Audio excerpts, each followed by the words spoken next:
One of the people I hold in high regards in my life is my uncle. Has filled in for my dad because my dad died. I was like 1 year old or something when he died. So I've always just wanted to, like every child, make him proud. So when I started a particular business, I was going to Lagos with him and he told me, I think then he wanted to give me some capital. So he looked at me and said, I like what you're doing. And he said, I'm proud of you. It meant a lot to me. A few months afterwards, I won a particular grant to boost the business. They didn't pay me the money. He gave me money to go and get an apartment. So I was expecting the grant. So I put the money into the business. Then somehow, the money he gave to me that I said I was supposed to put into the business also, I used the free version of a software. Then they deducted the money. The software said they refunded it. Zenith Bank said the money didn't enter my account. So I could not access that money. The grant people were not paying. So at the point, I guess he just did not know what I was doing again. And then he looked at me one day and he told me to leave the house. Thinks I'm already dipping my hand into what is not pure. For someone who holds a very high place in my heart, that shattered me. During Dogs Conflict, one of those days I went to my brother's place and he also looked at me and asked me that, who is teaching you Yahoo? So it's more like the two major people in my life looked me in the eye and tell me, what are you doing? Like the way I interpreted this was more like I was bringing shame to them. So for that period of time, I think I was homeless, things like that. And I think that was like one of like the darkest time of my life. To show you how it was, I was working, I had a job then, but I was also running a business. I resigned the job, I just lost myself. I was cutting with a friend. The day I resigned the job, I was coming back home and I put headsets on my ears and I think I was wearing a shade and I was walking like, let the car just hit me. But I discovered that period of time laid the foundation for everything I'm doing today because I didn't have anything to do but to learn. At that time, I was reading as much as 7 books a month. I could sit with a tutorial and interview for 5 hours overnight. And then as I was doing the physical aspects, I was guessing maybe some village were my neck, so I was doing some fastings,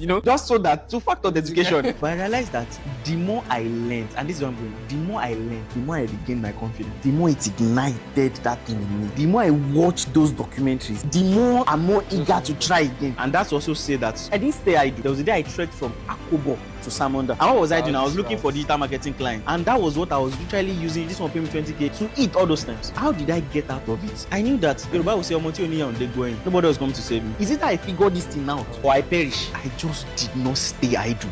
Just find something to do. Are you lame? Are you blind? Are you deaf? If all those things are not there, it's a market, you can go and help them to carry load and you get money to it. You won't be there for long. That you won't be there for long is a probability. What you do with it determines whether you won't be there for long or you'll be there for long. So number 1, I was consuming knowledge like no man's business. Number 2, I was trying my hands on whatever I could find my hands on.